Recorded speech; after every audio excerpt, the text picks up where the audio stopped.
ki tēnei rohe o Ngāi Tūāhuiriri ki Ngāi Tahu e haere mai, haere mai, haere maira. Whakatau maira, I roto I ngā mana ki tango a tātou ariki e. Whakatau maira. E noho. Thank you. Let us pray. E te māngai ngāna hera pono e te toko toru tapu. Kia tatu mai ono koutou ki tēnei whakamoemiti o mātou. Hei tātari ngā kupu katoa e whakapuakina ne mātou I roto I tō koutou kororeatanga. Ko koutou nei hoki te timatanga me te whakaotenga mai o mātou e tū manoko atu nei. I roto I tō koutou kororeatanga. Ko te maanga he tautoko mai ai e nei, ake nei, ai. Ai. Ai. Kororia,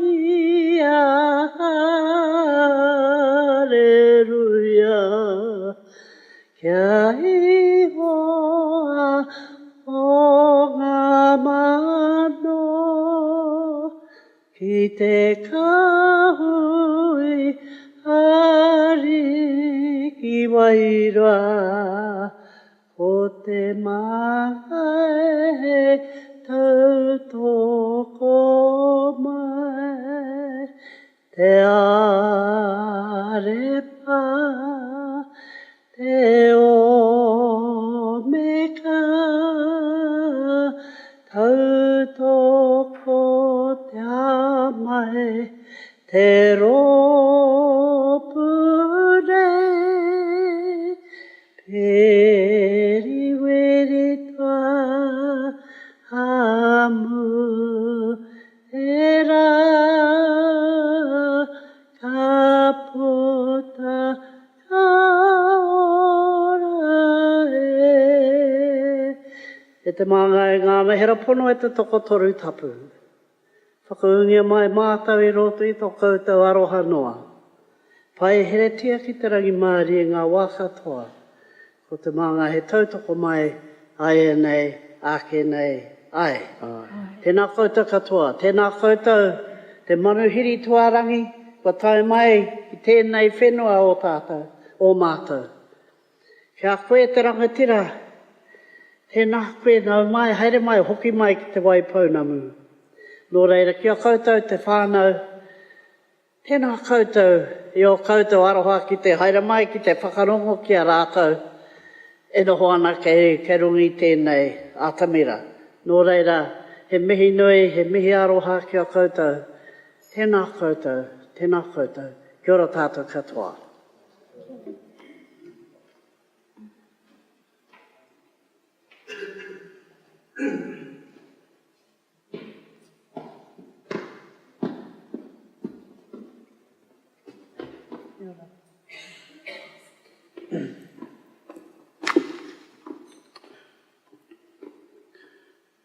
Te hei Māori ora.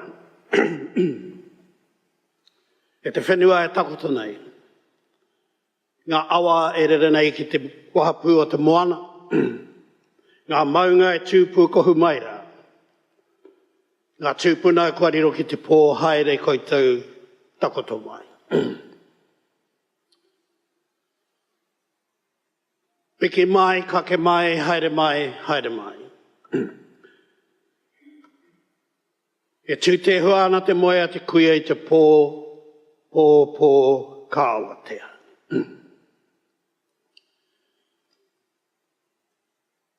Nō reira ko tukua ngā whakamoemiti ki te atua.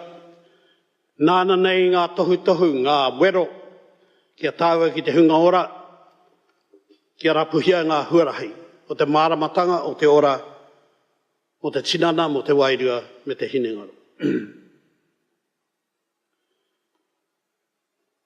Nō reira e te whanaunga e te rangatira aroha, ka nui ngā mihi ki a koe, I roto ngā hikoinga I haere tāu, I roto ngā mahi a te rōpū wahine toko I te ora. Te mahi a te rōpū New Zealand Artists and Writers, ngā puna waihanga, Ai ngā huatanga whakakorikori whakaneke i te whenua i raro i te tiriti o Waitangi. Nō reira kānui ngā mihi kia koe a ki tēnei. I tu whenua o tātou, i muia nei e te rū, e tāwhiri mātea me ruau moko.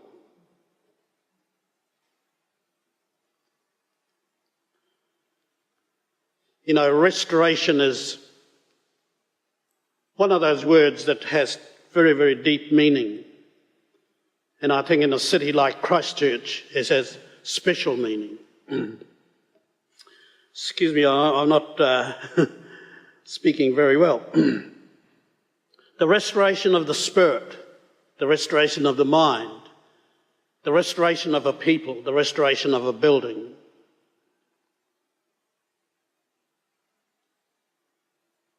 During my lifetime, I've been involved with the restoration of a people through the work of the Waitangi Tribunal. I've also been involved with the restoration of meeting houses.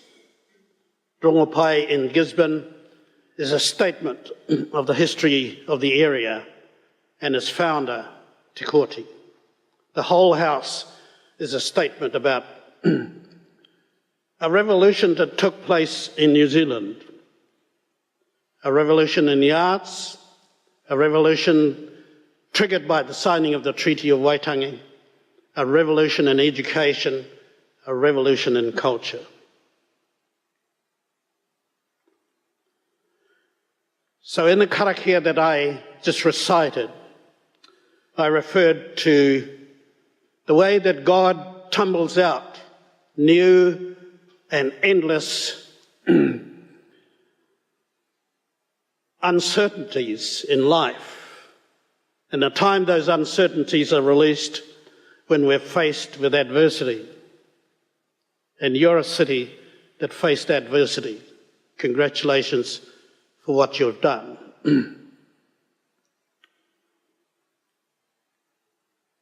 We have something here in New Zealand that the rest of the world envy. And people are gathering here this weekend to hear something about it. That special something is Māori culture. That special something is the Treaty of Waitangi. No other nation in the world has a treaty like ours. The treaty is pulling us together as a nation. We are retelling the story of this nation, the colonial and the post-colonial story of New Zealand. The retelling of the story is no longer about powerlessness. It's no longer about shame. It's no longer about humiliation. The new story that we're telling in New Zealand is about virtue and spiritual meaning. Our nation is a spiritual land. Our nation is an intuitive country. We are blessed by mountains, by rivers, by beaches, forests, unique to any other nation in the world. So we have the opportunity in this country to build the most livable small democracy in the world. We're starting to do that. Not quantum leaps yet, Councillor, but we're starting to share the power of rebuilding a new nation where the local people are involved in the process of naming and planting trees and putting names to plants and things. In the morning when I wake up at 4 o'clock, I get up to write. There's a bunch of tuis across the road from me in a magnolia tree. And the day belongs to them. The rest of the day belongs to them. But the future belongs to them as well. They sing the praises of their Creator. And when I listen to them, I know that the challenge that tumbles out new and endless uncertainties put in our way for us to to find solutions. Nō reira kia koutou, Craig, and me koe hoki. Me koutou rā, kai kuna I tēnei wā. This is very timely to have a group of indigenous peoples from around the world to meet in this holy city, Christchurch, at this time, to bring forward our hopes for a better world. As the globe gets smaller and more threatening, I think we need those communities to work closely together. Nō reira te whānau, tēnā koutou, kia ora hui mai, tātou, katoa. I've got a new mokopuna. I'm going to sing just a little wee bit of the song that I sing to him every day, especially when his mother's feeding him. He's 2 months old. Pōpō is the Māori word for a fragile baby. A pōpō is a song from Gisborne, a waiata, that tells, don't cry, my child, I will fetch you a whale, and you may suckle up to the breast of the whale, and you will live forever. And the breast of the whale is giving the knowledge of their past to the baby when they're born. So remember that technique of feeding our children with their stories from the moment they're conceived, when they're born, when they're growing up, and when they're adults. Keep telling them, keep repeating the stories that's going to shape their lives. Pōpō e tangi ana tama ki te kai mā ana waiho me tiki ake te pou a hao kai me a mai te pakake ki utara hei waiu mō tama ki a ho mai e tō tipuna e uenuku whakarongo ko te kumara ko pari nui te rā ka hiki mata te tapu wai o tangaroa, tangaroa. And it'll go on for another quarter of an hour. The child is fast asleep, but the story is infused into the spirit of the child. New Zealand education betrayed Māori kids. It betrayed Pākehā kids too. Nō reira, tēnā koutou, kia ora hui mai tātou, katoa.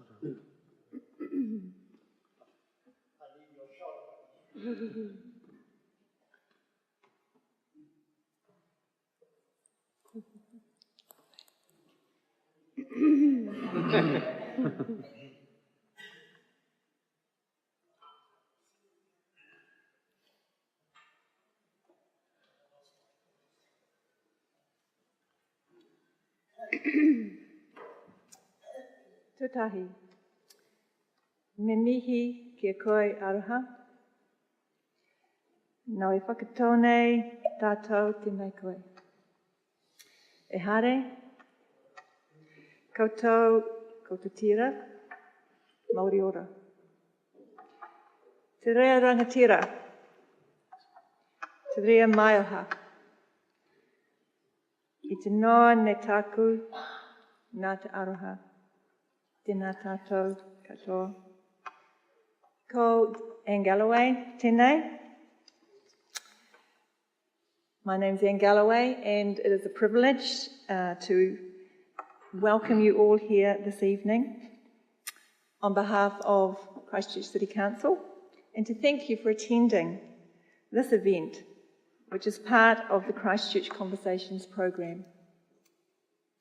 These events provide opportunities to hear from local and international thought leaders to inspire and challenge us.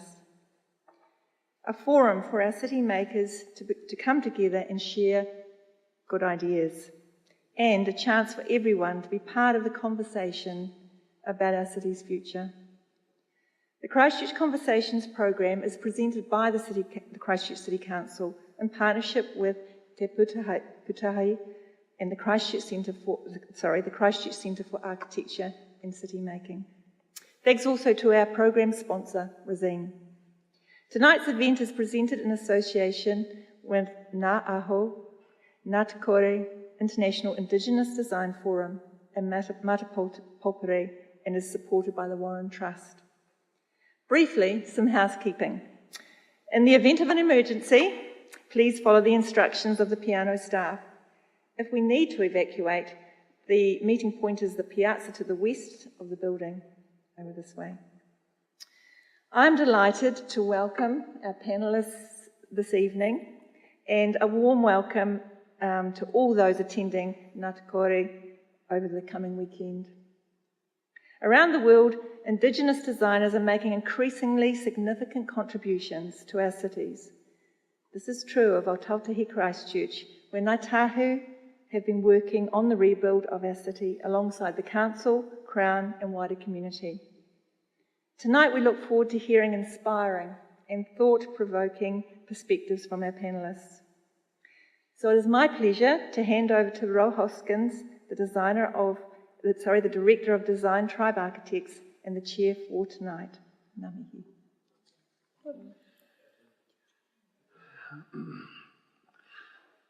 Kia ora tātou, ngā mihi nui ki a koe i te kaunihera, me huri au ki a koe te reo karanga, te reo whakamoimiti, ngā mihi kauna ki a koe, nau I whakarite, nau I mihi mai ki a mātou, no re tēnā koe. Huri no ki a koutou ngā mana whenua te taone nei, te motu nei. Ki a koe hare, mihi kauna ki a koe, nau I whakahoki te mihi mai aroha ki a mātou. Nō tēnā koe te rangatira, tēnā koe huri no ki te whare, tēnā tātou katoa. I'll take my seat to commence the conversation, and it's a privilege to be here and to engage with, as has been mentioned, our fellow architects and designers from around the Indigenous world. And just very briefly talk to perhaps some of the context that we might begin this conversation with. And of course being very mindful that we are here in Ōtautahi in a what has been described as a post-colonial, a post-settlement and a post-quake environment. And I think that context is incredibly important for the story which has begun to unfold here. And I know that Debbie in particular is so well qualified to talk on the journey that has been taken in the last 7 years or so. And I guess in Tamaki in Auckland, where I primarily work from, we've gone through our own quake, and our quake was not a natural disaster, it was a man-made creation, and that was the creation of the super city. And it was not something which people generally had terribly high hopes for, but I have to say from a mana whenua perspective, we have collectively achieved so much more than we were in our 8 separate councils that existed prior to the amalgamation. So a little bit later I'll talk a little bit about some of the things that are going on there, but I'm really interested to hear from the panellists in terms of the how if we accept that indigenised urban environments are good for mana whenua, good for the indigenous people, first of all. They're good for the local people, enabling them to connect to their own place. And they're very good for our visitors as well, because they provide that critical point of distinction in a world of generic real estate solutions, generic commercial developments, generic big box developments, which we see all around the world. It is the indigenous responses to the urban renewal process which are truly setting our cities apart and giving our indigenous peoples a voice, and often a voice which has been silent for many, many years. And so if we accept the value in indigenising our urban environments in particular, then it's the how. How do we do that more, and how do we do that better? So each of the panellists has got to just introduce themselves, and then we'll also give them a chance to talk to their own stories in terms of the how. So, kia ora. So we get Sigar Mahanak, Kubo Sik, Ugugel, why Nisga'a, Ōtautahi, Kicking God, Wam Karam Mogasum.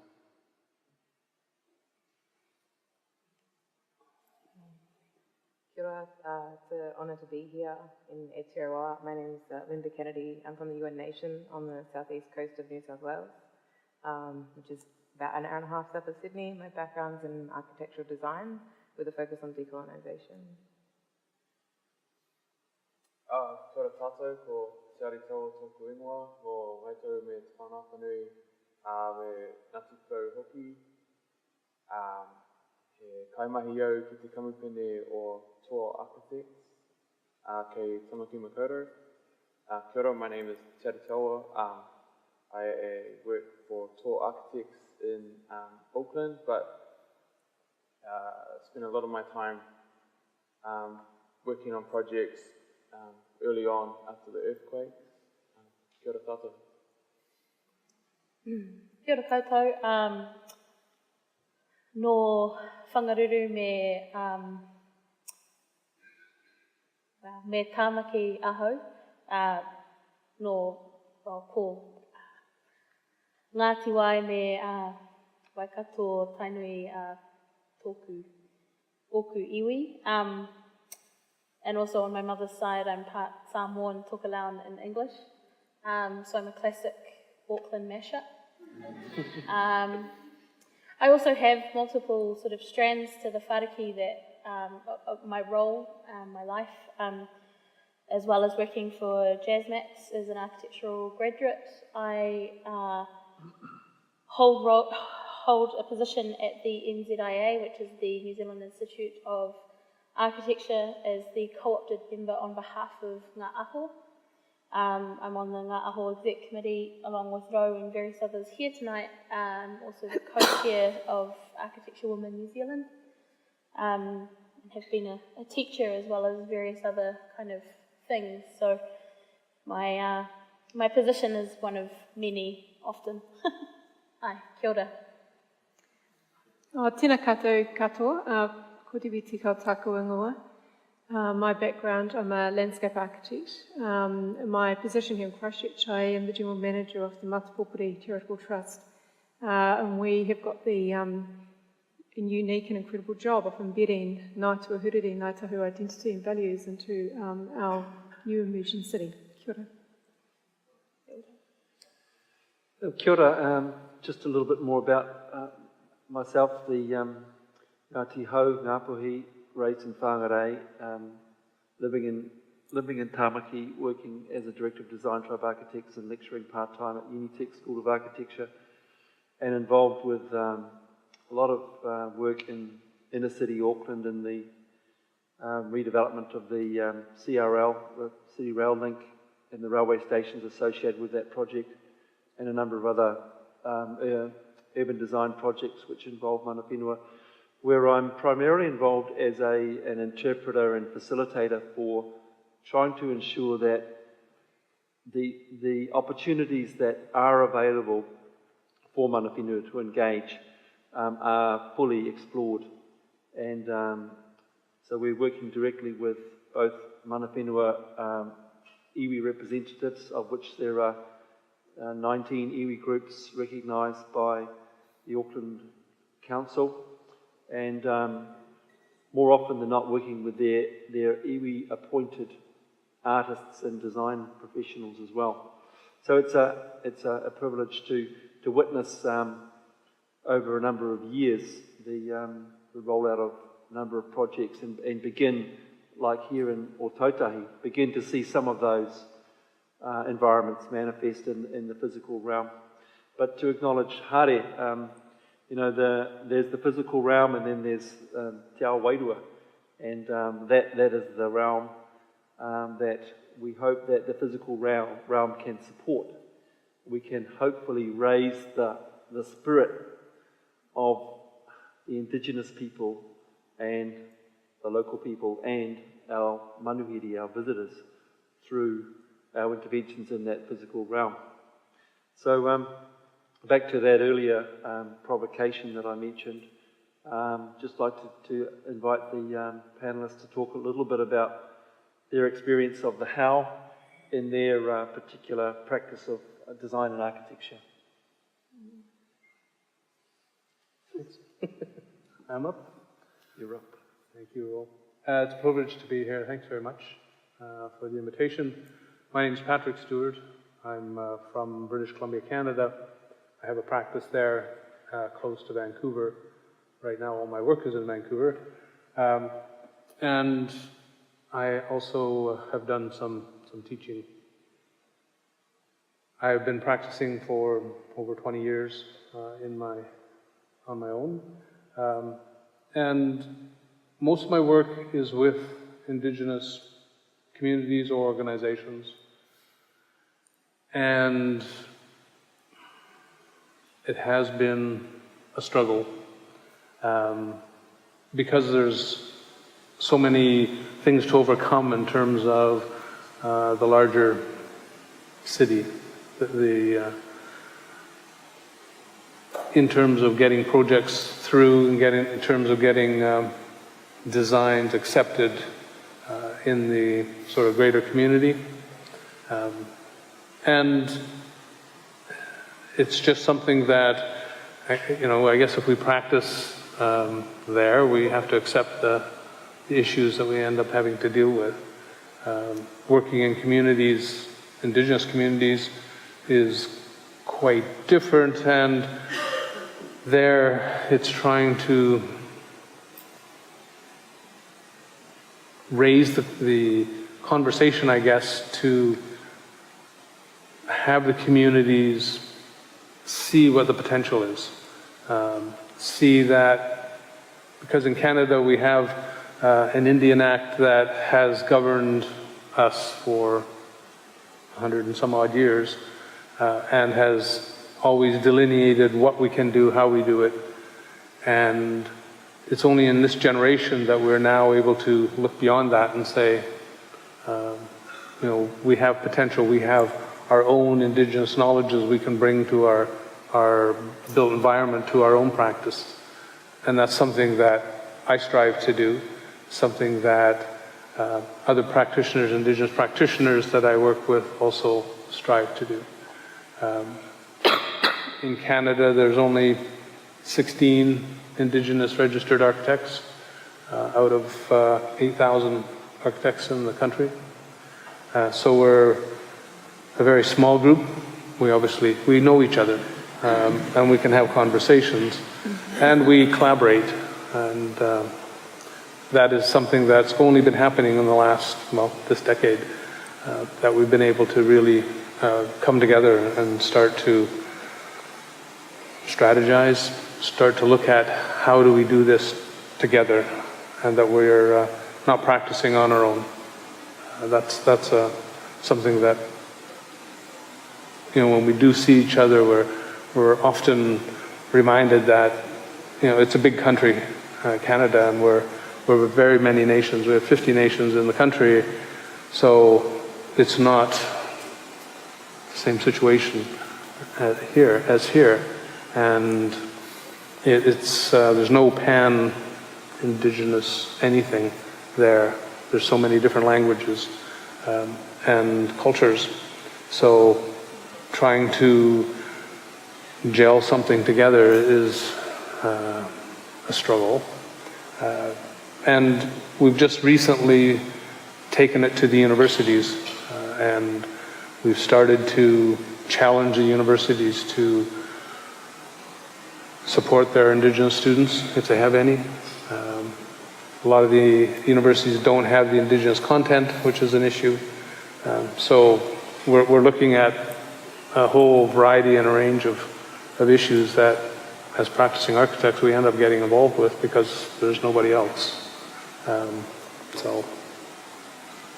I think that's it for now. Thank you.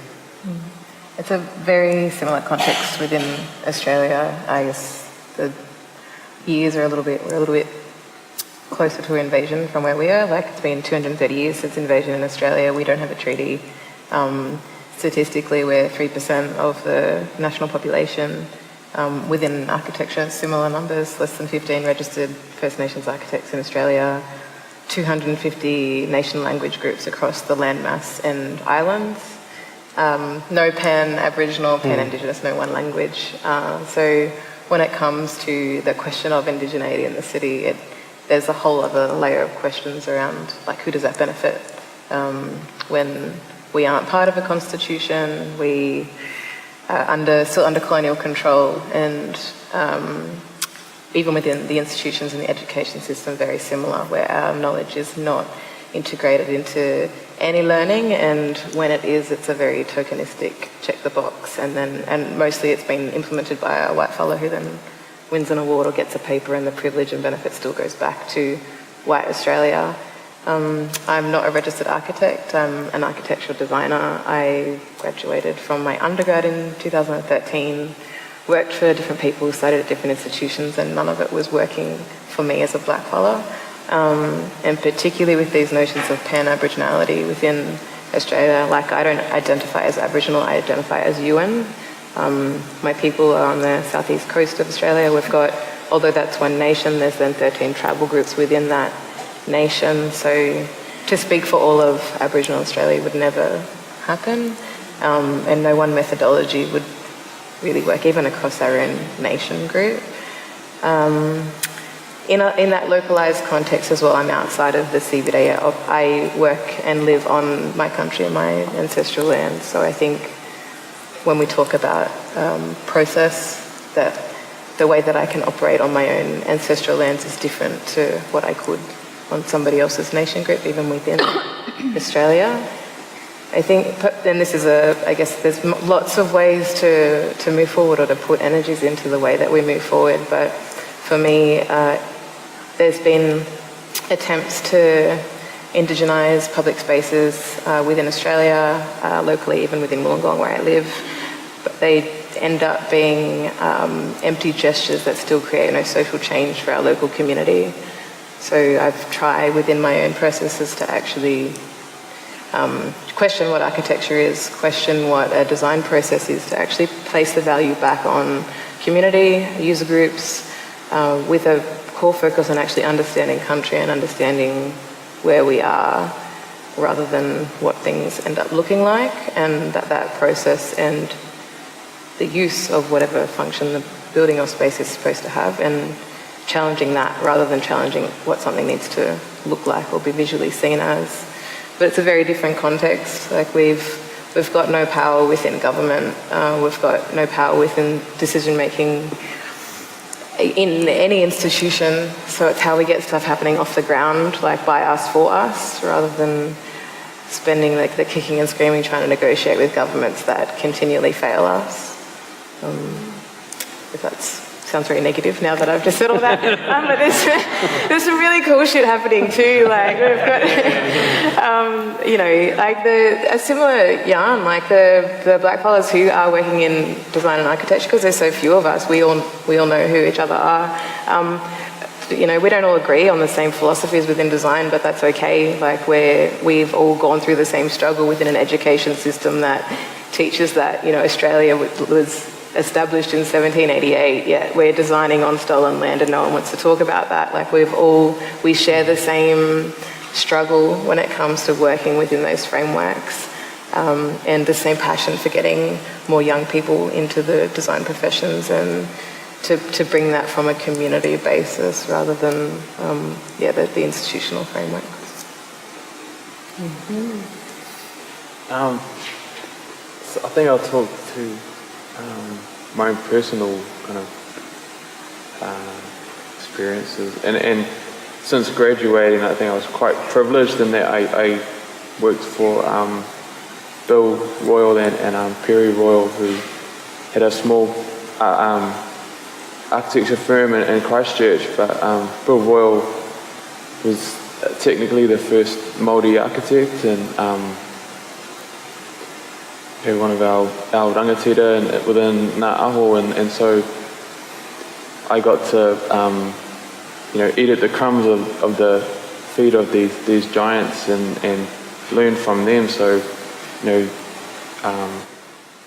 people like Ro and Reid Thompson as well, who have fought those battles and allowed for us younger ones to come through and benefit from that. And we have our own little battles, but we've got these elders. Sorry, call you elder, Ro, but these big brothers. Embrace it. You're not being good either, man. To look up to for guidance. So I think maybe that's something hopefully not unique to New Zealand, but we have fought our battles in the past, and now we've created space to allow a younger generation to follow through. And again, myself and Elizabeth and others, supporting the next wave. So it's been there have been hard battles fought and hard battles to come, but our strength in numbers and the strength and just our own ability to support our network through Ngāi and that we are seeing a change in the tide and stuff like that. So I think definitely hopeful for the future, and obviously Christchurch is an example of how things have changed and can change, and some of the I think we were talking later about Christchurch, but we've all witnessed how when we do come together that we can actually create some real beauty and amazing things. So kia ora. I think the how is a really big question, and I think the struggles have been universally real for Indigenous people worldwide. I do think Aotearoa, from the travels we've been doing and the friends we've been making and the connections we've made overseas, Aotearoa, we are blessed in a lot of ways, and Te Ari and I probably represent a generation who can now finally consider ourselves lucky to have half a dozen people ahead of us that have fought some really hard battles, but that doesn't mean that hasn't gone away. And if the overcommittedness of the multiple titles doesn't demonstrate it enough, I guess for me the how has always been multi-headed. So and I think Ngāi has kind of spearheaded a lot of that. So there's been the introduction and implementation of the Te Aranga design principles, so council level mandate kind of coming down on developers saying you have to engage with Māori has been a massive moment, a massive push in Auckland. The kind of waking up of institutions to the fact that they don't have Indigenous content, and the fact that it kind of aggravates me that it's called Indigenous content at all, because shouldn't it just be the history of this place? As a third year architecture student, I got incredibly pissed off that the Pacific architecture course was not compulsory and 9 people attended that paper, and that the history of the Pacific and Aotearoa specifically was something that wasn't just obvious or known, but then you can go right back to the way we're taught in, school to know that the Treaty of Waitangi hasn't been spoken about historically properly. So I really acknowledge Matua Hari's kind of call out there to say, yes, Māori students have been wrong done, there's been a wrongdoing, but I think for Pākehā students as well, because there's an uplift that needs to happen for both sides in order for a true empathy to exist, so that Māori content, Indigenous content isn't an other content. I've been asked in the past, I work at JazzMax and I do love my job and we have our challenges, but I've been asked in the past, what what projects should Māori be consulted on? Well, if we're in New Zealand, my answer is everything. Because, often we're quoted as being a new country, but we're still quite old. It depends on how you want to measure time. And I think that stands true for all of us.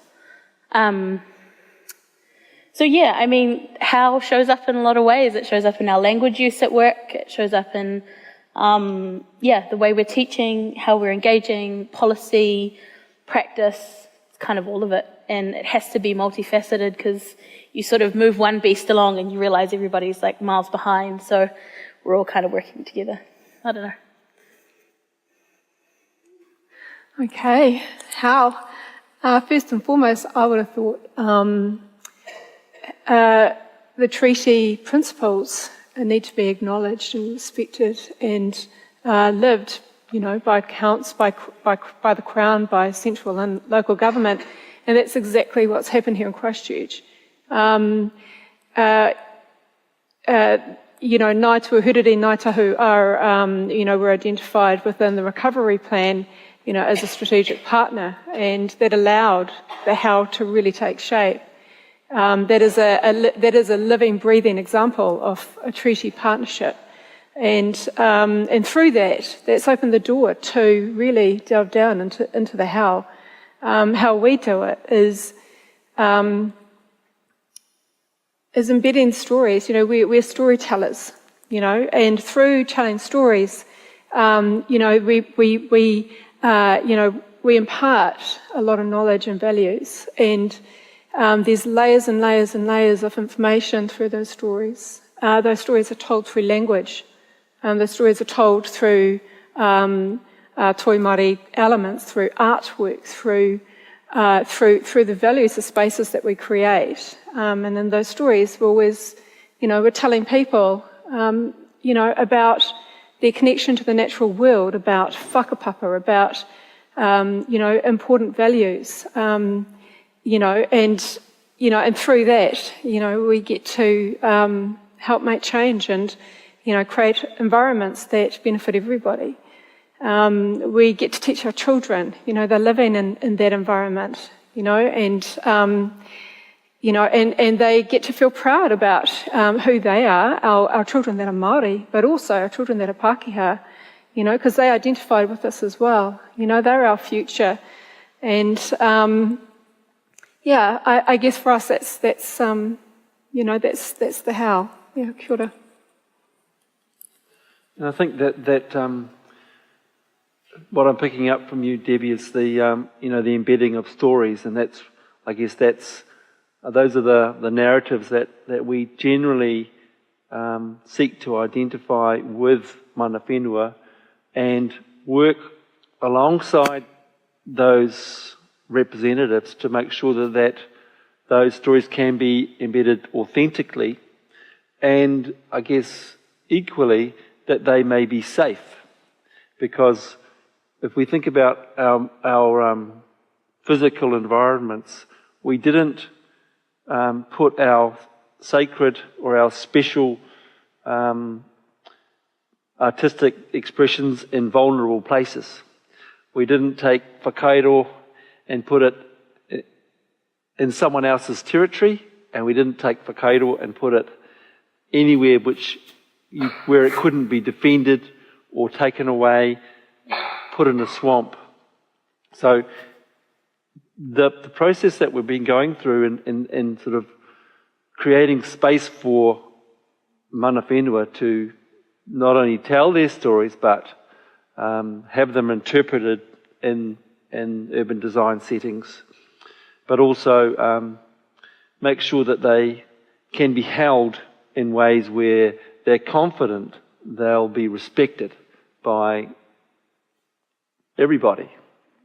And that takes quite a lot. It takes a leap of, I guess, a fair degree of optimism on behalf of mana whenua to have those ancestors represented, and also the narratives that those ancestors are featured in. So I'm really interested in in the process of embedding stories and just teasing out the tensions that exist in the embedding of stories. One of the features of Tamaki is, of course, as I mentioned, is the 19 iwi. And so for any given urban design project, we will normally have a minimum of 8 acknowledged mana whenua groups, iwi groups, who are invited to participate. And so the negotiation process is you'd think would be impossible, but it's actually been very heartening to see the reps who over time get to know each other very well and are generally very respectful of each other's narratives and will tend to defer to the tribal group who they perceive to be primarily or most strongly associated with a particular location. And so they will tend to let that iwi group take the lead. So there have been some very good processes. On the flip side, where there are lots of contentious narratives of winners and losers, those narratives get put to the side because none of the iwi really want to draw too much attention to that. Some of the more recent history, the conquest of Auckland in particular. So there's a process of going deeper to more universal narratives and deities. And in our case, we have Mataoho. Mataoho is the Tamaki deity associated with earthquakes. So he's a cousin to Ruamoko.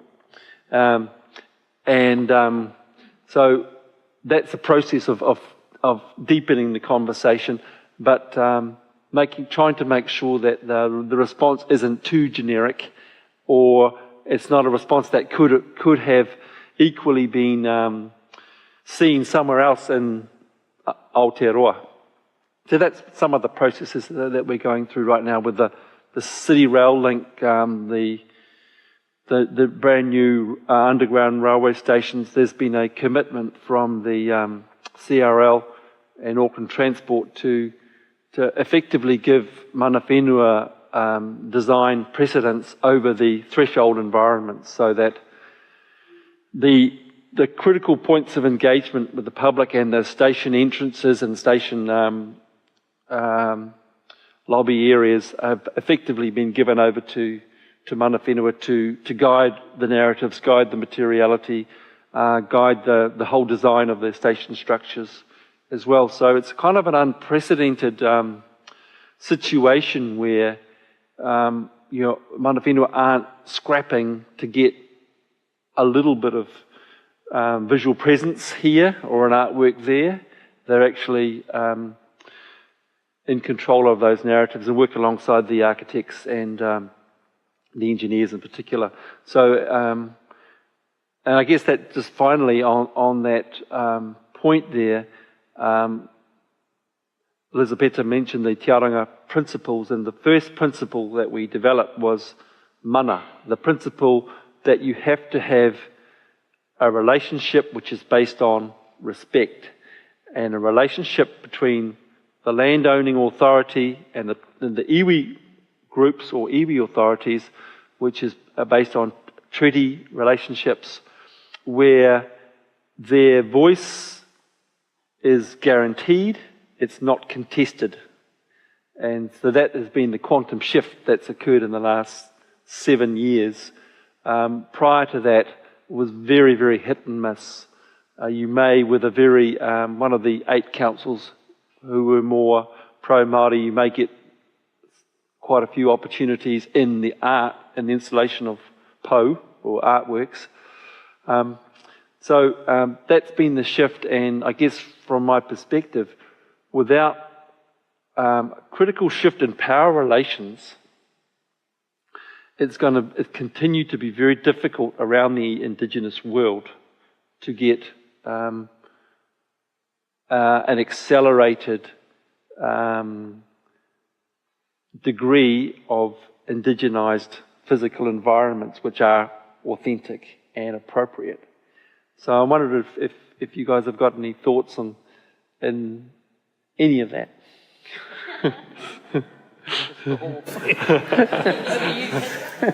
He just opens it up. Well, it was interesting you said about visual presence, because that's something that is contentious, especially in cities. One of my projects was, deemed too exotic for the city because, I had a visual presence that wasn't the norm, and City Hall had a problem with it. I didn't know what to do with that. It's like I designed what I did because that's what the client I worked with wanted, and everybody was happy with it, even from the funder's perspective. But when we came to City Hall, they pushed back, and being an architect, they figure, well, I know the rules, and so when they put a rule in front of me, I'm supposed to follow it. So I have to have a get around. So I go back to my client and I say, it's all yours. I ask the client to go talk to City Hall and say, tell them what it is that you want and why you want it. And it works. That's what I've been finding. Reliance on my client. Indigenous clients. Indigenous clients to go to City Hall and really talk about the vision of the project and the meaning behind the project and the why behind the project. And City Hall usually says, yeah, okay, that's a reason. And that's been good. And when we were doing this one project, the city official said, there's a condo project across the road from you. It was a gray 3-story condo project. Why don't you make your building look like that? And my response is, well, we don't want to make the building look like that. The client doesn't want the building to look like that. But I've noticed they repainted their building, and they have the same color fascia now that I do. It's just kind of weird. I looked at it, but it's a struggle, and I think it's one we just have to know that we rely on good knowledge and a strength there that we don't give in. Makes projects go longer. Sometimes it's 2 or 3 years before we get the thing through, before we even hammer a nail. But, yeah, I know, just going through lots in my mind, I'm also at the very beginning of my career, so my idealism is probably just really prevalent at the moment. But take it for what it is, and I hope I don't lose it, because I see people, at least within my own communities, who get to a point where we just give in and start doing what white people want us to do. And it never benefits our own communities. So when it comes to this concept of indigenizing the city, it's just indigenizing colonialism. Like, everything is still colonial, and then in my own context back home, and we stick some black stuff on the outside, but that inherently it's still within a colonial power structure, and there's still colonial concepts of living and urban design and architecture and program, and the way that we operate as an architect with a client, and I myself as a designer, when I make the decisions because I'm the professional and I know what's best, when it might not even be my own community or even a place that I actually know or know the stories of or have the knowledge for. So, like back home, it's actually trying to re-empower community. So you can ask for more than indigenizing this space. Like, you can ask for more than a mural. You can, and don't ask for it, but demand that. Like, if you're going to take our knowledge and put it into your systems, what are we going to get back from that? And rather than using our stories to visually represent, like back home, like a similar thing around the storytelling, like, that's our cultural foundations are based on that, through song, through dance, through ceremony, pre-invasion right up until now. Even that we've lost so much, it's still so strong. Like, I don't have my language, but our stories are still there in using colonial language, but I still know that's those stories. And how do we use those stories and rather than representing that visually through a mural or an artwork or a mosaic, actually take the value, the pre-invasion value for what we learned from that story and use that in the way that we design, rather than what the visual representation of that is. And one of the challenges with that back home is that, you know, people like Mob have nothing. So when someone comes and offers them a mural, they're like, yes, this is awesome. And like nothing changes. Like the funding for one art project will go to one artist who then gets that, you know, $5,000 to that one person, when the community who come in and do all the work still get nothing. Like, so how do we start to actually challenge that and shift that so that the benefits go to more people, especially those who are contributing their knowledge? Can I just touch on that point? Because I think one thing that I've noticed also in my role at JazzMax, I do a lot of similar work to Rau and often with Rau, in terms of engaging with mana whenua in and around Auckland and large-scale kind of civic and institutional projects. But something that I've noticed, as well as kind of the response of, oh, well, we can put a po in said public square, has been this evolution, I think, of what they're starting to realise they can ask for. And simple things, to a degree, but really not even requesting, but kind of demanding the involvement of young people, of their young people, to be involved in the design process. So there have been instances of mana whenua, young Māori, getting internships with design firms to actually understand the process. And I think for me, you know, it's really interesting because I've been at JazzMax for 2.5 years, and the best thing I have to tell you about what I've been doing in terms of work doesn't show up in images, it shows up in conversations about process. Because most of the time, well, as far as I'm concerned, a mural is no longer good enough. It wasn't good enough a long time ago, but it's definitely not good enough now. The process has to be embedded. It has to come from the treaty. It has to come from a sense of true partnership. And I think the process will dictate a better building that might look a particular way, and it might look traditional, whatever that means, but it might really not.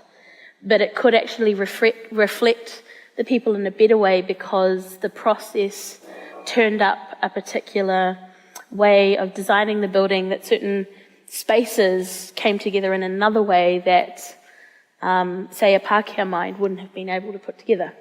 So it's, I feel like we're still at early days in a lot of ways, and maybe in 10 years' time when we come back to CRL, Rau and I can talk to a completely different set of visuals, but at the moment, for me, I feel like a lot of my work is just talking. And it's a lot of talking about and for and with communities, definitely, because I also have youthful idealism, I think. I only graduated in 2011, so, you know, I push hard often, and I hope I don't lose it as well. Yeah. Respond a little bit to both of you. Because you talk about being positive, I suppose. And I guess when I practice, I'm always positive. I have to be positive, because what's the alternative? Yeah. Right? And when I look at trying to bring visual presence to the street, wherever I am, wherever that project is, to me it's important for the cultures where that sits, because I don't know if it's the same here. Our cultures were violently ended, right? So houses were burnt down, our poles were cut off, floated away, all our regalia was apprehended and taken away. And overnight, basically everything just left. Yep. And so to me, it's like to build something again in traditional form, is just saying, we're still here. And by no means do I think that that's the end. This is just the beginning, like you say, because it is so fresh, it's so new. There's so few of us, and really in this generation, this is the sort of the first wave. There have been others that have preceded, but very few. I definitely like to maintain as positive as is humanly possible. In saying that, you have to be able to see the dirt in the house to be able to clean it. So I am always prepared to acknowledge what needs to change, but will often do it with a smile if I'm not sick. Sorry, hence the coughing. I just want to apologise. But yeah, I mean, that's how I feel anyway. But I completely agree, because there's so much, we don't need to get into a conversation about our traumas. I think we were talking about that in a bar somewhere in Ottawa last year. It's like we don't need to compare abuse to know that all of our peoples have had a huge amount of it. But I do think an extreme, measured, careful amount of positivity is incredibly useful, for me anyway. Just on that, keeping on that positive note, I'm wondering if, Debbie, you can just talk about, maybe briefly, about one of your projects which you think has gone off as well as it maybe could have, and why? I think the first point actually I want to make is that listening to all this korero here is that it is a process. It takes time, and if we wind back, 4 or 5 years to when we were first embarking on our journey, there was a lot of unknowns. There was a lot of uncertainty. What were these people going to be doing? What were they going to be contributing? Why are they even here? So we had to work with people. We had to talk and explain, and and there's actually a lot of you guys sitting out there. So we had to work out what we were doing with the consultants, with council, with at that time Sarah, and our other partners. So we had to, in a way, educate those people as we went along. And if I fast forward now, we're working with Regenerate Christchurch on a couple of really significant projects, and we're now embedding a framework into the residential red zone based on mahinga kai. That would never have been achieved. Can you imagine that 3 or 4 years ago? Most people wouldn't have even known what that word even, what that phrase even meant.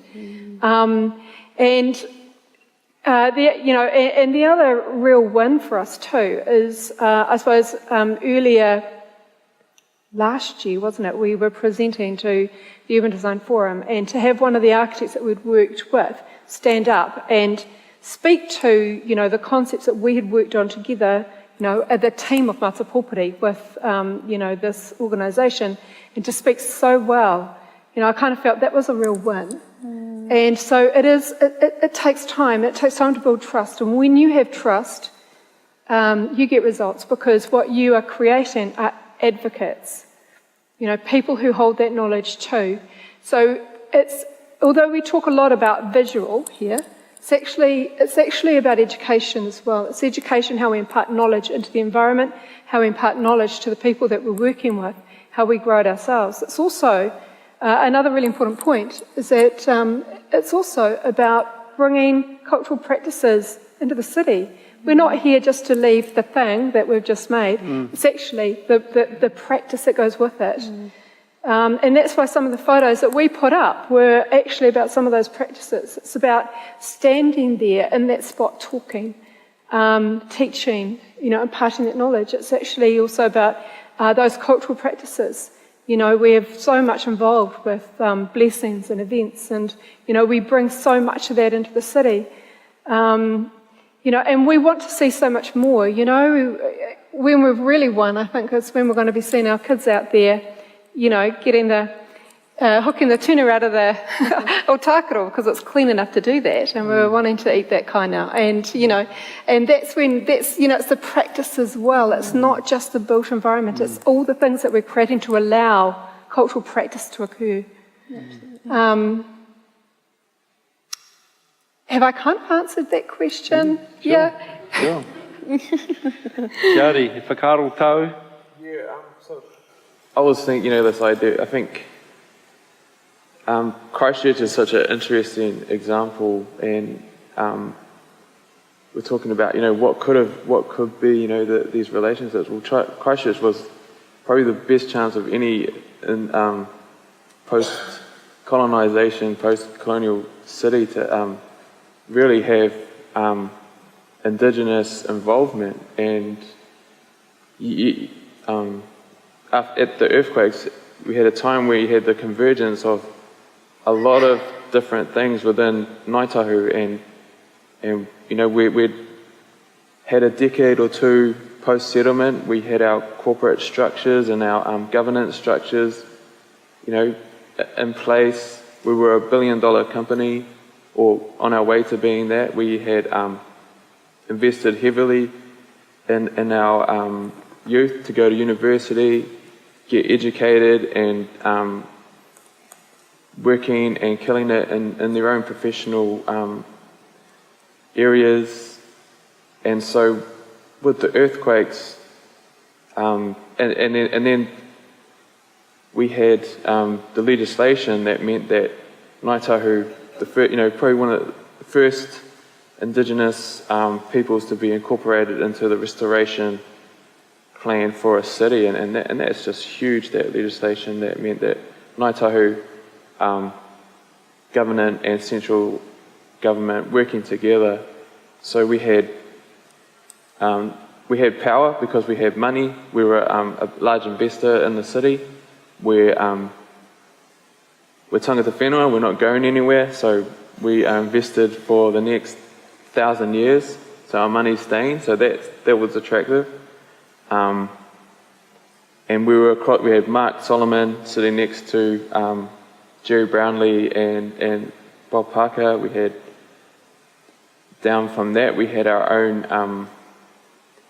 our chiefs of industry matching other general managers and stuff like that. And then you had, we had architects like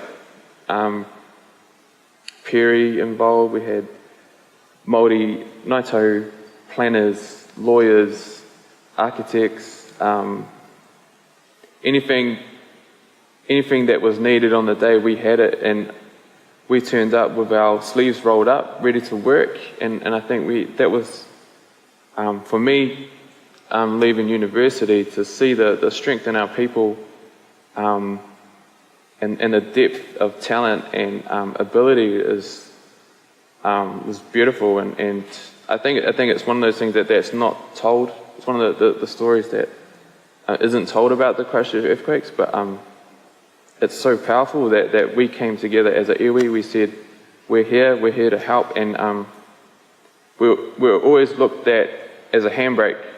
So, we've got to talk to the iwi, and they're going to hold up development, and that wasn't the case. Ngāi Tahu turned up, and we had capacity, we had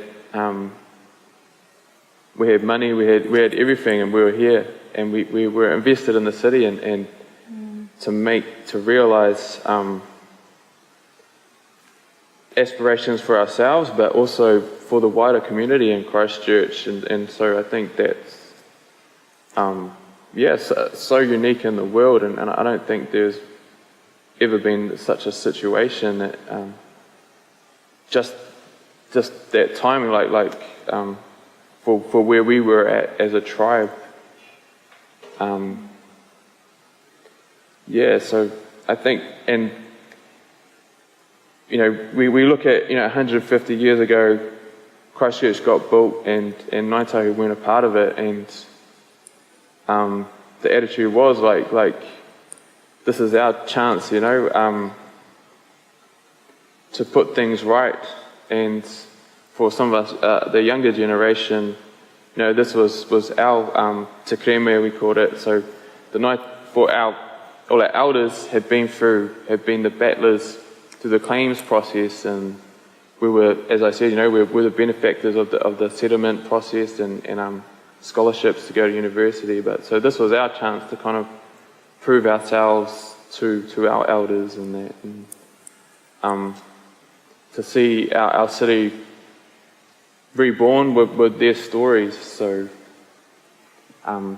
yeah, definitely it was a I can't think of the right word, but you know, like a catalyst moment or a watershed, or you know, a turning point for us as a people.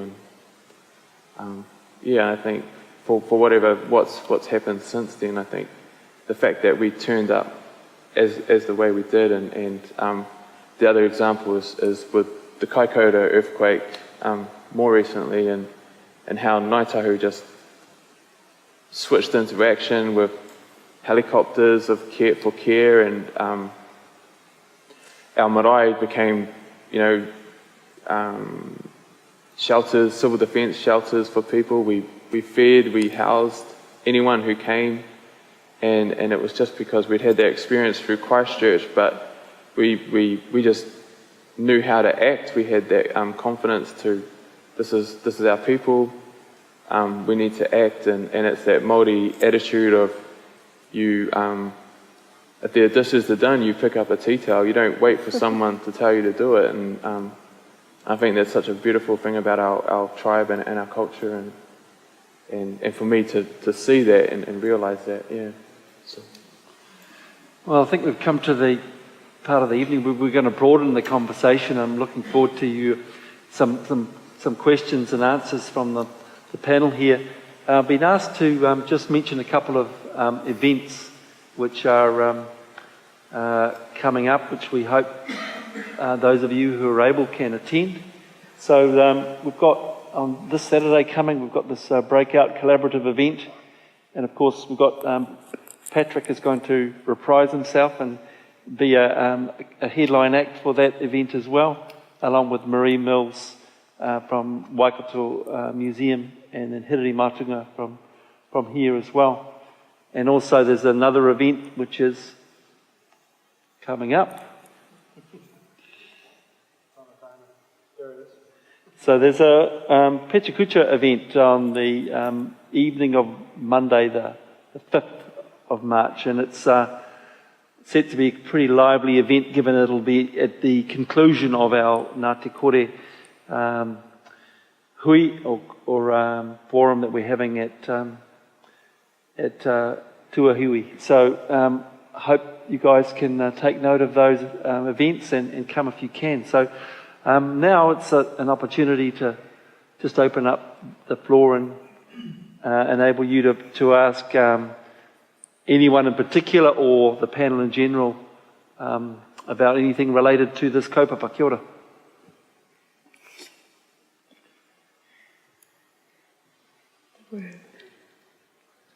Kia ora, Ian.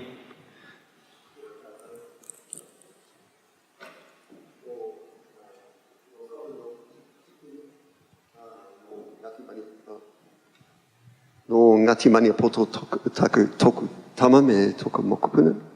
Ko Ian Henderson taku ingoa. Kei tamiki mikodo in Hoana. Give me a jip about that. Ko te hoho whenua te mahi. I have to commend you on the work that's happened in the city, and I understand the opportunities that it gave you, and the opportunity, I guess, that Ngāi Tahu was kind of in that position to be able to step forward. And I've talked a lot to Debbie over this last week, staying at her little shed out the back. And I understand the process of educating the people who are decision makers. I suppose I'm interested in how that process is beyond that to the general public, both in terms of the localness And also just in terms of, in terms of some sort of sophistication about appreciation of the work that's been done, so that it doesn't just get looked at as, another Māori stuff going on. That's open to anybody to respond. Maybe Debbie. Thanks, Ian. Yeah, I don't know that we're doing as well as we could be doing in terms of, ensuring that the wider public know what it is that we're, what we're doing and why, and the stories behind the specific works that we're doing. I guess there is, there are a number of media pieces. I suppose the work we're doing is in the media a lot. We are doing more walking tours, to talk to people directly. I guess there's a number of ways you could reach the public, better than what we currently are. I suppose we are also currently working on a walking tour, not an app, but on we've digitised a lot of those stories, and they're going to be available for people to to access, to walk around and hear and see from, a number of the people that have been involved, the artists and, a lot of our, leading figures such as Tamaiti, they've been interviewed. So I think that's going to be a great resource. It's a great way to be able to reach people. But I agree, it's really important that, that there is that we build that appreciation across the community. It's not just, our own. We've got to make sure that we reach everybody. And we do that through the actual design that we do, that's accessible. And, and there's always those fabulous interpretation panels that people can read, of course. But, we hope that what we do, people, people will love it, that they will relate to it and, seek out, I suppose, a more deeper understanding by, through the various means that are available. But it's also, a lot of what we do is also very much about values. It's not necessarily about the artwork or the built outcomes. It's about, the spaces that are created that are for very, very much about whānau, for people to come and be safe in the city. We talk a lot about having a city that's welcoming, that's safe, that's based on the concept of manaakitanga. We've been very influential in ensuring that, we've got, picnic tables and places where people can gather, eat together, talk to each other face to face. That's not necessarily something that they may ever need to know has, got a story behind it, but it's just a place that they feel good to be in, they want to be in. We've also, made it, we've also worked with Sarah a lot, particularly in the early stages, about the importance of being able to connect to the water, to be able to get down and actually connect with water, to be able to, for kids to be able to see the life that is in it, the tuna, and that, that's happening now, which is fantastic. So again, that's not necessarily something that is, something that needs thinking about. It's just a beautiful place to be, and people are getting to connect with the natural environment in a more deeper, more meaningful way. So, there's layers to what we are doing. Have I answered that? Yeah. Okay. Yeah, I think furthermore, I think we talked about the optimal goal, being, your mukapunara hooking out tuna from the Ōtautahi River.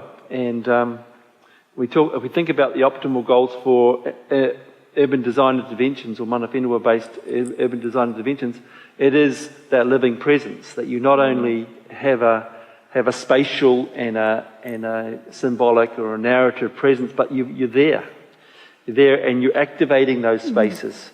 And I think that's probably that ahika principle, of Te Aranga principles, which is really just trying to encourage those opportunities for mana whenua to reclaim their day-to-day engagements with those physical environments, not in a once-a-year way or being rolled out to brown up at a ceremony, but to be there because it's part of who they are. Yeah. Yeah. A couple questions.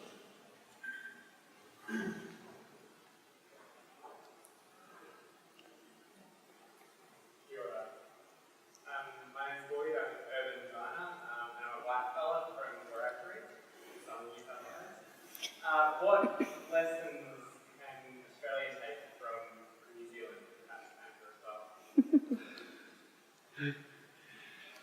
Do you want to respond to that? That's a big question. Okay, that's what I'm here for. That's why I've come over here, to see, to learn, to observe, to listen. That we're in a very different context in Australia, and it's being able to have an understanding of that whilst also seeing what has been happening here.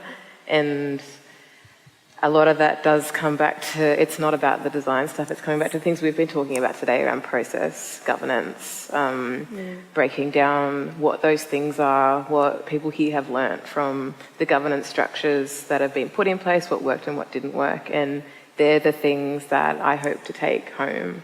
And that's also understanding that that's in a localised context, like me being able to retranslate that back into my own community as a starting place.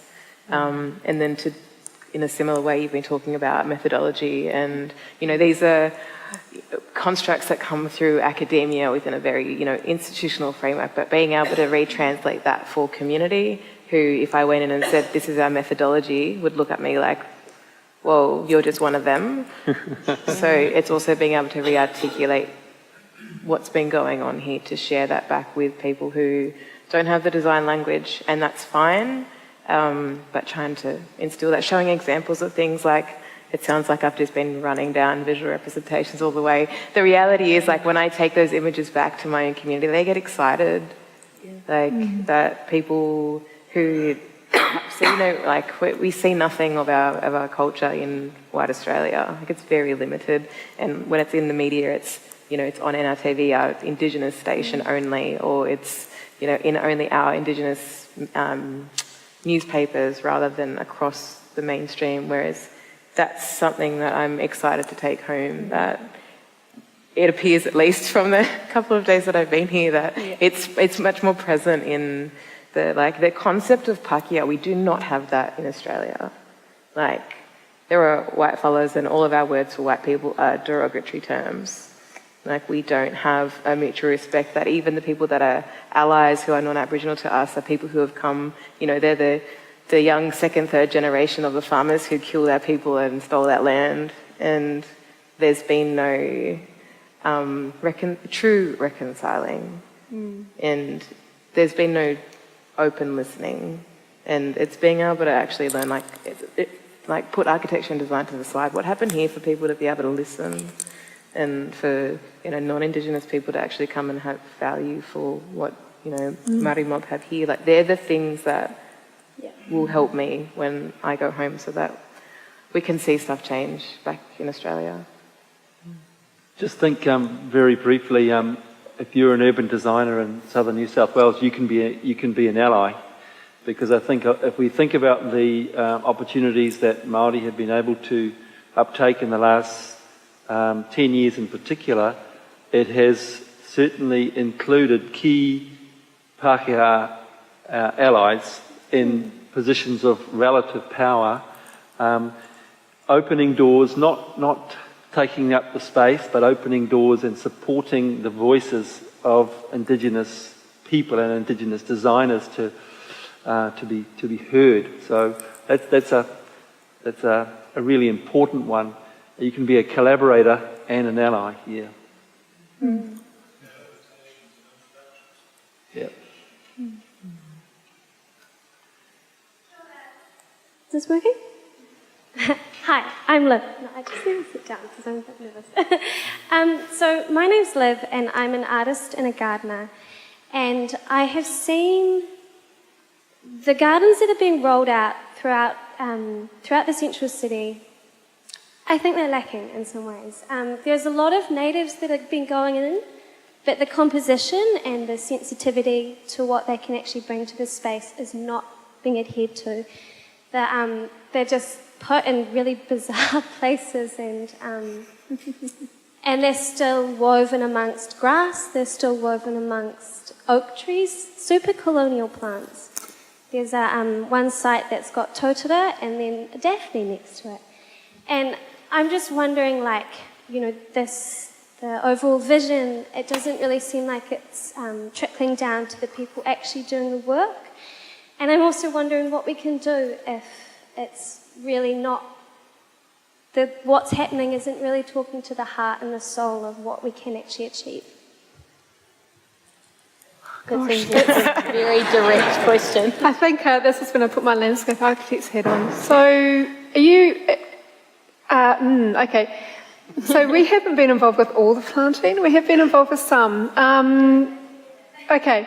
What I can say is that if we look at the south frame, for example, where it is a bit mixed up, it's a bit mixed up for a really good reason. So the concept behind that is the concept of ecosystem services, where the plants have been selected not based purely on aesthetic value, but actually on the value that they bring as a plant, the relationship between that plant and ourselves.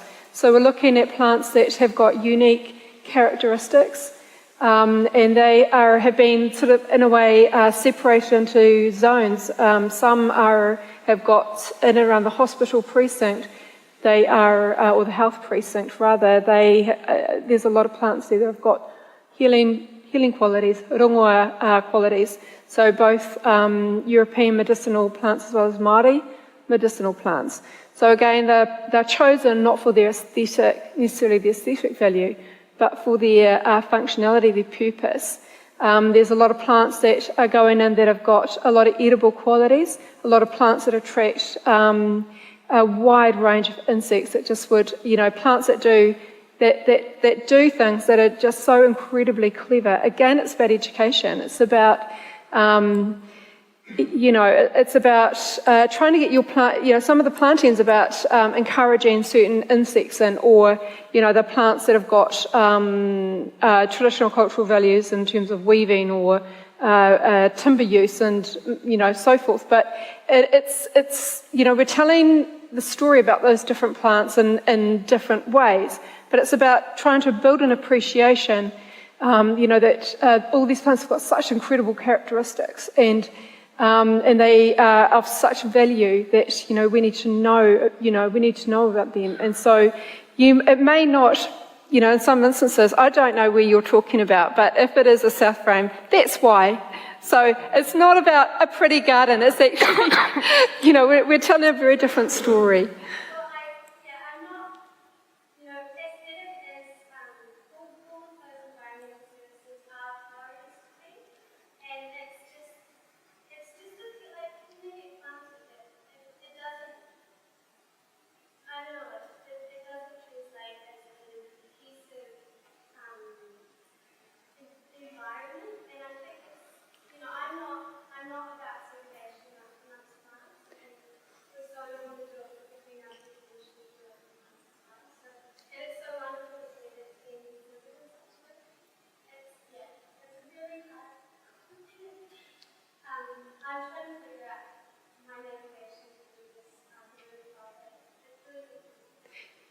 You know what, if it doesn't work, we'll probably replant, so it's a good thing about landscaping. Last question. Or if I should steal it, but I've already got the microphone. And I'm meant to be photographing, but as a designer, I couldn't stay silent. So, kia ora, I'm Johnny.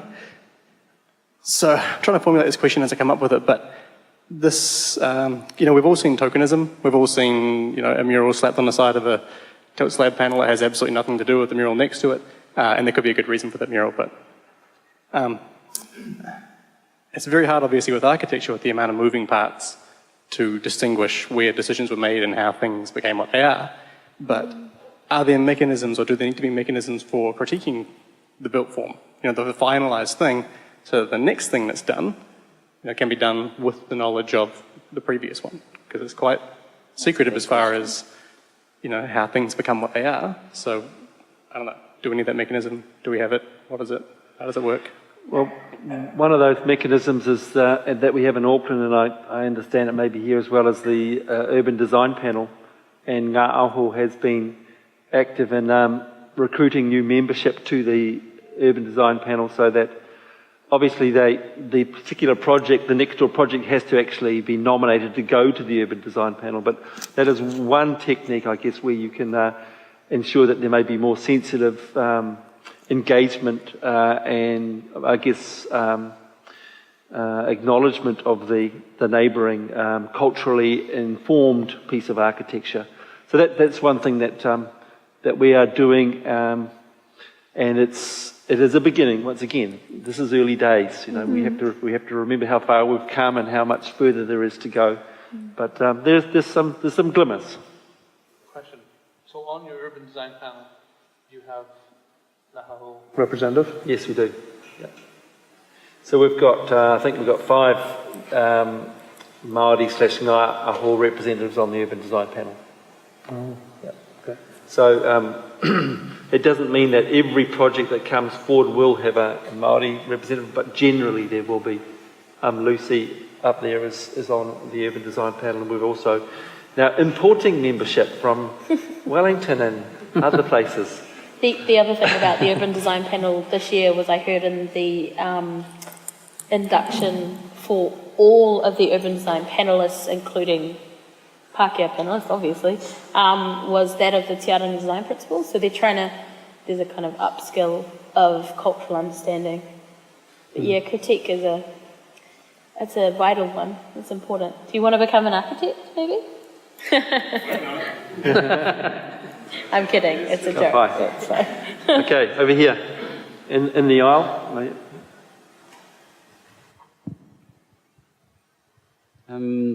Yeah, my name's Ryan. I've got I feel like I have a bit of a confession, and it feels almost like laden with some dangers or something. But yeah, I come from the US. I've spent half my life here in Aotearoa. And I feel like most of the built form of this city, and actually any kind of white North American city, doesn't reflect me and my personal values, even though I'm, you know, representative of the dominant class. And if I think about my people, I don't even know what that means. If I think about, you know, the values of my people, I feel even more lost. And so looking at something like the Matapopuri Design Guide, I love it, because it's based in kaupapa and, you know, thinking through what do you want to achieve with everything that you're designing? What's the outcome you're looking for? Why embark on that journey in the first place? And so I feel like it's a real strength to have something to lean on, so that when you're dealing with clients or whatever the case might be, you can say, no, that's not good enough. And here's why, because we have this whole body of experience and values and principles, really the values more than anything to me, to lean on and point to and say, this is what we stand for. And yeah, I guess I feel there's a danger in my saying that of, I don't know, some sort of reappropriation or something, but just saying that I feel like I need something to lean on, and maybe there's a next step to be had where it's, you know, indigenous identity and design, not just for indigenous people, but I guess as was indicated at the very beginning, but actually it's something we all can benefit from. So. Kia ora. Yeah. Well, that's a good upbeat note to finish on, and maybe we'll pass over to Matuahare to...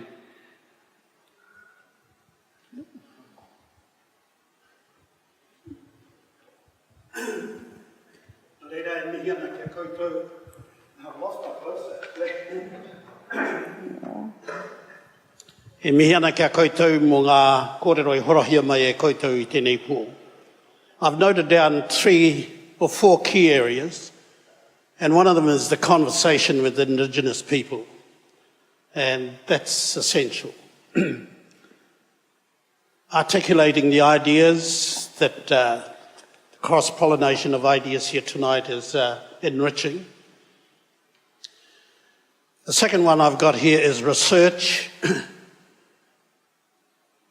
and that's part of the conversation as well.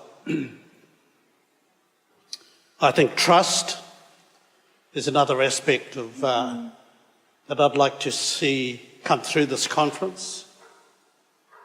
And we should always be challenging each other with new ideas and new uncertainties.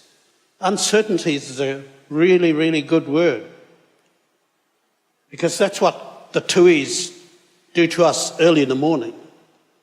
Those of you who have the privilege of getting up at 4 o'clock in the morning will know what I mean. So karakia becomes an important part of communication. Language is an important part of that process too. I worked with the Waitangi Tribunal, and I built up, each time there was a process of iwi getting their claims together, I built up 100 words in English, because I knew judges and lawyers would be listening to my translations through the phones and earphones as I translated the testimonies of iwi in different parts of the country. But I also had 100 words in Māori and phrases. So when I did the translations, I really came to the belief that language has power. One word, you use one word, was not the word a weapon in the pages of the Bible. And so words are very important, and you heard some really wonderful ideas tonight. I could hardly hear some of them. Perhaps my ears packing up, but it was hard to hear some of the questions.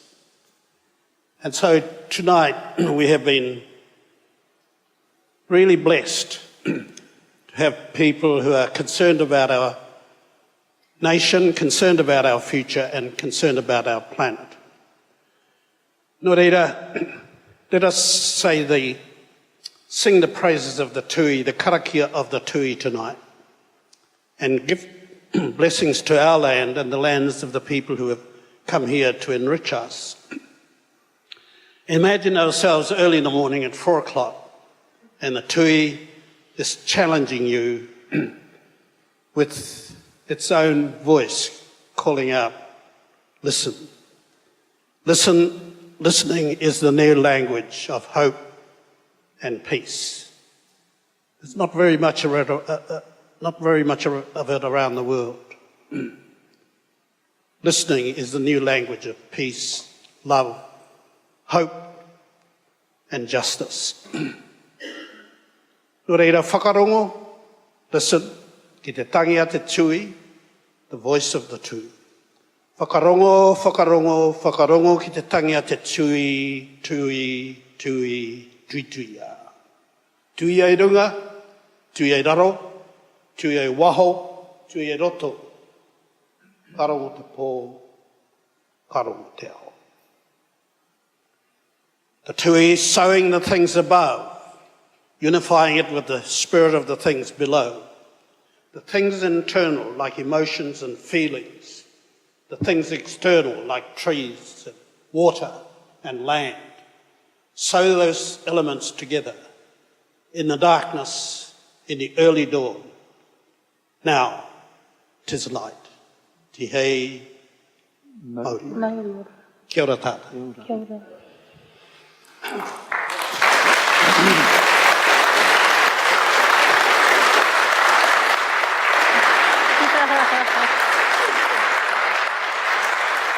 Okay.